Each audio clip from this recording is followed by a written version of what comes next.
Surely you won't die. Not if you take it. Not if you eat the fruit from the tree. In fact, when you touch it, when you taste it, your eyes will be opened, and you will be like gods. Like God. Hey, stunned.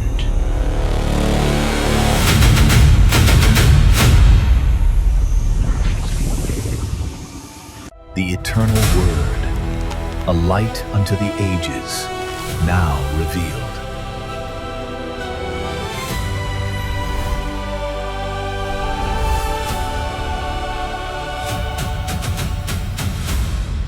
Hey everybody, welcome to the Bible Told with Pastor Rod.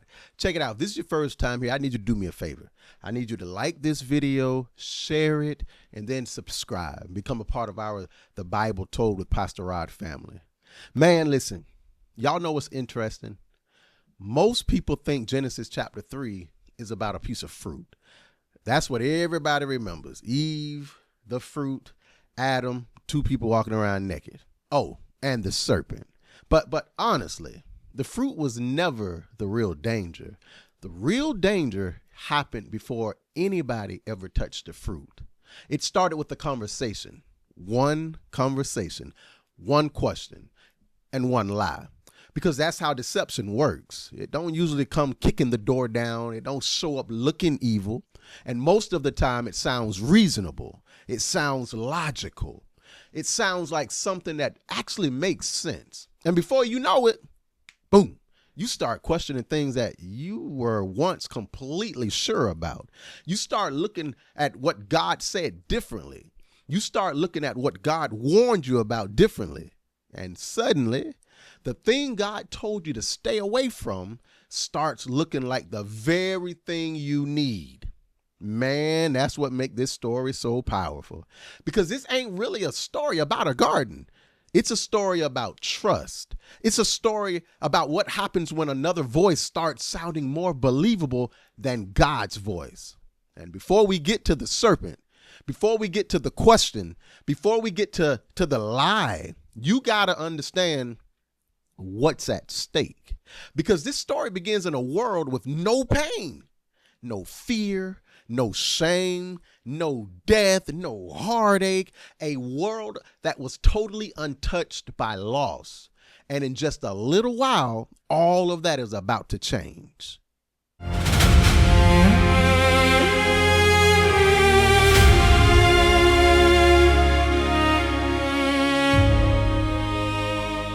Before fear existed, before shame, before pain, before humanity ever learned what it felt like to lose something, there was a garden.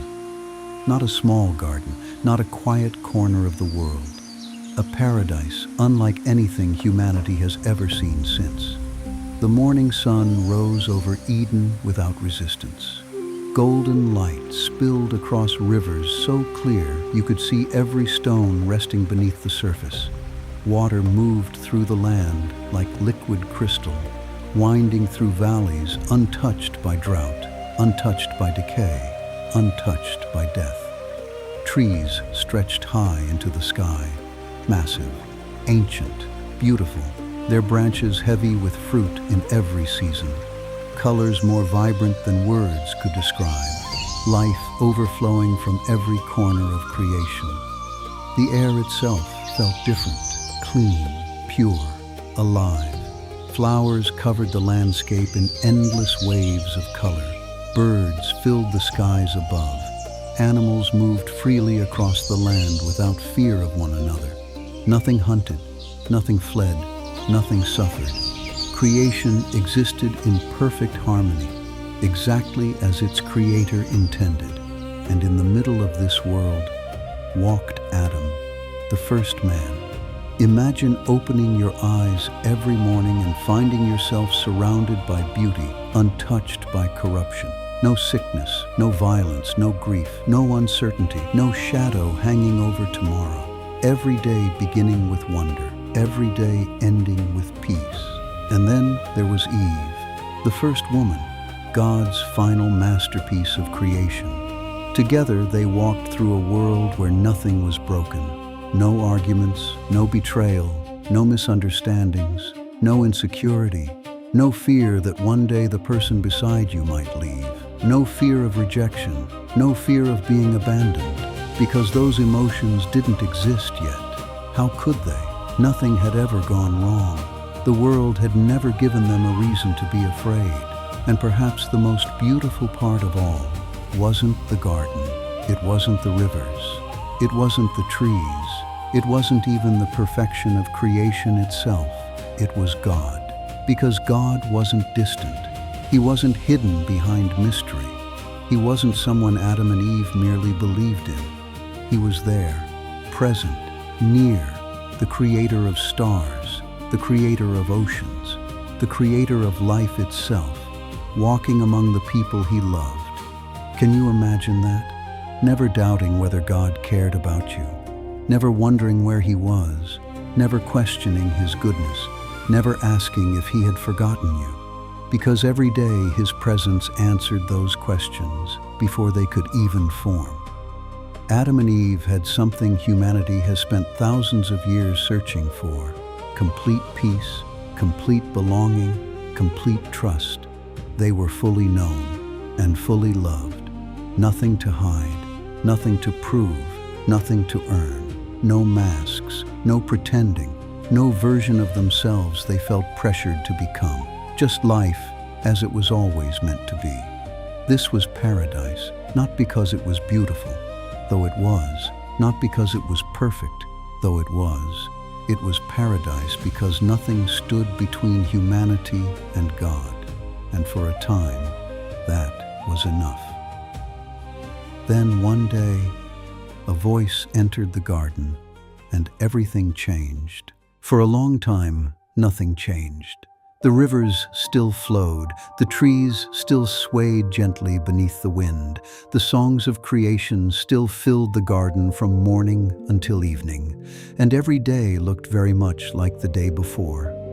Peaceful, beautiful, perfect. Adam and Eve had never experienced danger. Why would they? Nothing in Eden had ever given them a reason to be afraid. There were no enemies, no deception, no betrayal, no reason to question anything. Trust was as natural as breathing. And maybe that's why what happened next seemed so harmless. It was just a conversation, one ordinary moment, one ordinary day, the kind of day that felt like every other day before it. The sunlight spilled through the branches overhead while Eve moved through the garden surrounded by more beauty than most people could imagine. Life was everywhere. Color was everywhere. Peace was everywhere. Then a voice spoke, not from heaven, not from God. A different voice, a voice she had never heard before. And what makes this moment so unsettling is that it didn't sound dangerous. There was no threat, no warning, no sign that history was about to change. Just a question, simple, calm, almost innocent. The serpent looked at the woman and said, "Did God really say you must not eat from any tree in the garden?" At first glance, it almost sounds harmless, like curiosity, like conversation, like someone simply asking a question. But hidden inside that question was the first seed of doubt, because for the first time in human history, someone was asking Eve to reconsider what God had already said. And that's how deception often begins, not with rebellion, not with defiance, with doubt. The serpent wasn't trying to start an argument, not yet. He was doing something far more dangerous. He was creating uncertainty, making Eve pause, making her think, making her look at God's words from a different angle. And for the first time since the beginning of creation, another voice was competing with the voice of God. The garden still looked the same. The rivers still flowed. The trees still stood. Paradise still surrounded them. But something had changed. A question had entered the garden. And once a question enters the mind, it can be very difficult to make it leave. For a moment, Eve simply stood there. The question lingered in the air. Did God really say? It sounded innocent, almost harmless, but something about it felt different. Eve answered, "We may eat from the trees in the garden. Only one has been forbidden." The answer was simple, clear, certain. It should have ended there. But the serpent wasn't looking for information. He was looking for doubt. "You will not surely die." The words landed softly, confidently, as if God had been mistaken, as if God had exaggerated, as if God couldn't be fully trusted. Then came the real attack. God knows that when you eat it, your eyes will be opened. The serpent wasn't attacking the command. He was attacking God's character. What if God wasn't protecting you? What if He was preventing you? What if there was more? For the first time in her life, Eve considered a possibility she had never considered before. What if the serpent was right? And that was the moment everything changed. Not when she touched the fruit, not when she took a bite, the moment she began questioning the goodness of God. Because once trust begins to crack, the rest comes easy. And standing beneath the tree, with two voices pulling her in opposite directions, Eve had a choice to make. The serpent fell silent. He didn't need to say anything else. The seed had already been planted. Eve looked at the tree. For the first time, she saw it differently. The fruit seemed desirable, beautiful, important, as though the one thing she didn't have had suddenly become more visible than everything she did. And isn't that how temptation works? 1,000 blessings fade into the background, while one forbidden thing consumes your attention. Eve stood there wrestling with a question. What if the serpent was right? What if God was holding something back? The garden remained peaceful around her. The rivers flowed. The birds sang. Paradise stood untouched. Yet everything was hanging on a single decision. Slowly, Eve reached out her hand. For a moment it felt as though creation itself held its breath. Then she took the fruit, and she ate. No thunder, no lightning, no warning from heaven, just a bite. Then she gave some to Adam, and he ate too. In a single moment, the lie was believed. The choice was made, and paradise began to slip away. You had one job. She had one job. I know you probably sitting there saying, "Girl, you had just one job." And then Adam, I got questions. Adam, why didn't you stop her? You were right there. I know, ladies, I'm not just going to throw you under the bus because Adam failed to protect. Ain't it crazy how fast everything can change? One moment, everything was fine. The next moment, you're sitting there wondering, why did I do that? And that's the part of this story that gets me, because Eve didn't wake up that morning trying to ruin her life. She was living her life every day in a beautiful garden. She wasn't trying to destroy paradise. She wasn't trying to break her relationship with God. She just started listening to the wrong voice. And if we're going to be honest, how many times have we done the exact same thing? I'm guilty. I know I am. I want you to think about it. How many decisions have we made because in that moment, it just made sense? I know I did a decision or made a decision when a voice told me, "Don't do it." And I chose not to listen to it. I listened to the other saying, "Do it." And financially, it hurt me. How many times have we ignored that feeling deep down inside that's telling us, "Don't do it. Nope. Leave it alone.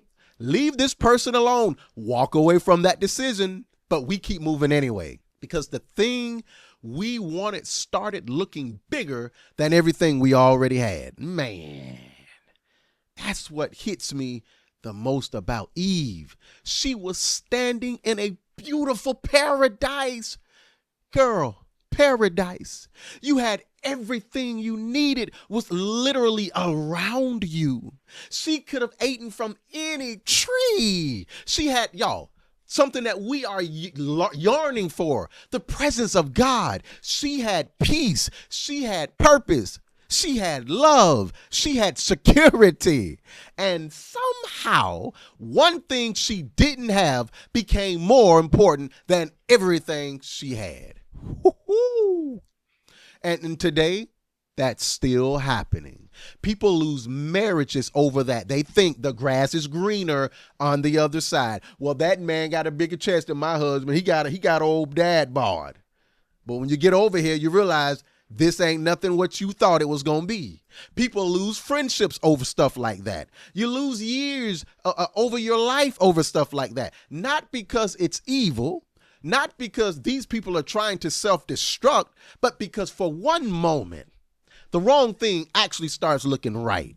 And the scary part, most of the time, it doesn't even feel dangerous. It feels reasonable. It feels justified. It feels like, what's the big deal? I mean, until later, until the consequences shows up, until you realize that the thing you thought was going to make your life better, it actually takes something from you.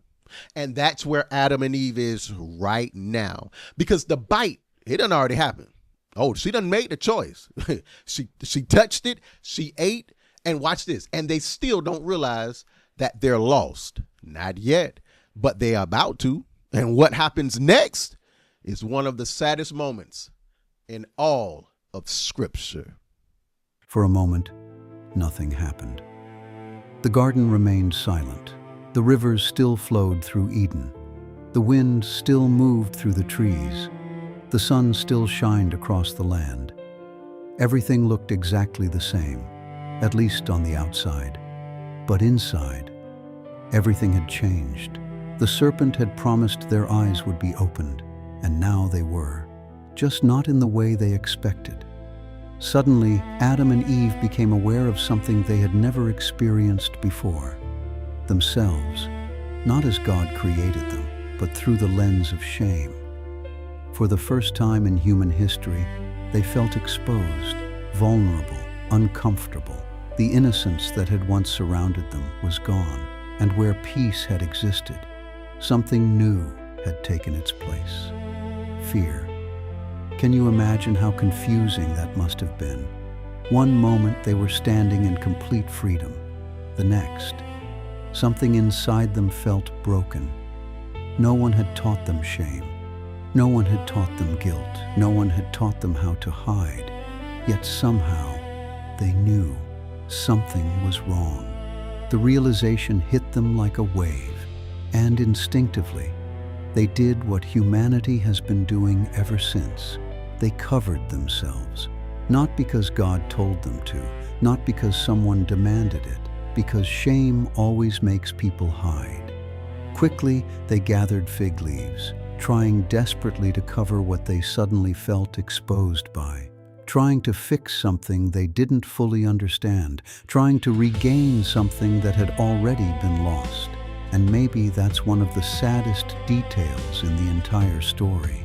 Because before this moment, Adam and Eve had nothing to hide, nothing to protect, nothing to be ashamed of. Now they were creating coverings, masks, barriers, anything to avoid being fully seen. The same people who once walked freely through paradise were now hiding from themselves. The same people who once lived in complete peace were now trying to manage fear. The same people who once knew they were loved were suddenly uncertain. The garden hadn't changed. God hadn't changed. But they had. And somewhere in the distance, a familiar sound began to move through Eden.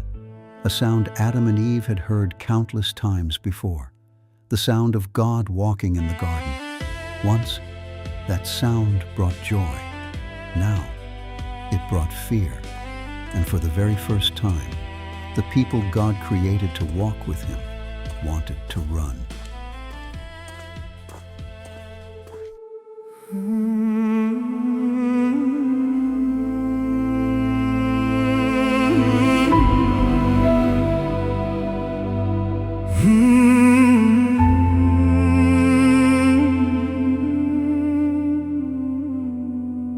We had the light, we had the garden, walked with God and never knew fear. Then came a whisper, then came a choice, and everything changed when we believed the lie. What have we lost? What have we done? Paradise faded before the setting sun. But through the darkness, one promise remains, and hope still calls our names.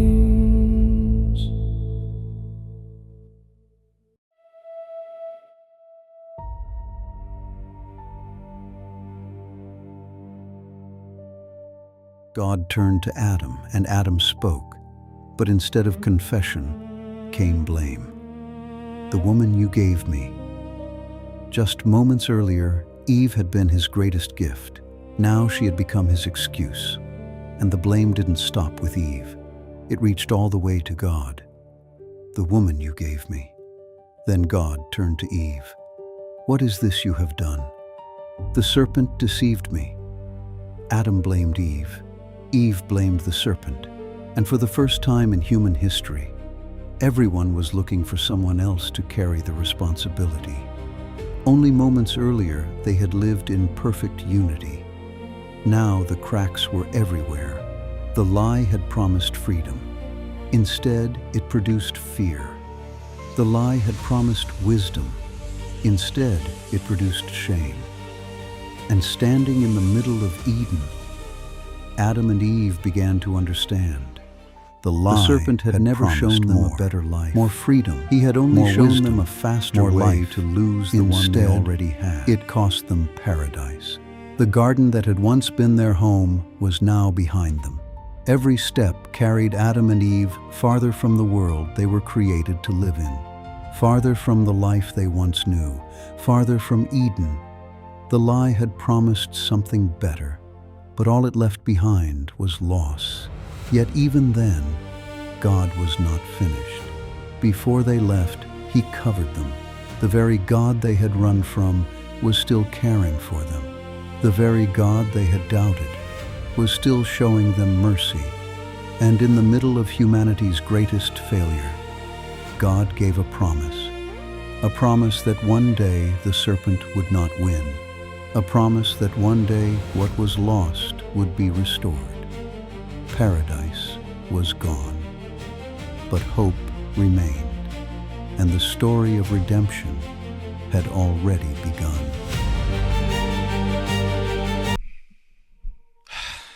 Man, when you really sit and think on this story, it hits different. Because Genesis 3 ain't just about Adam. It's not just about Eve. And it definitely ain't about a piece of fruit. It's about us. It's about humanity. Because if we're going to be real, every single one of us knows what it's like to believe a lie. Maybe not the same lie Eve believed, but it's a lie. The lie that you'll finally be happy if you get that thing you've been chasing. The lie that God is holding something back from you. The lie that you know better. The lie that one decision won't really matter. That lie that one compromise won't hurt anything. The lie that nobody will ever find out. The lie that if people really knew you, they wouldn't love you. Man, we've all believed something, just like Eve.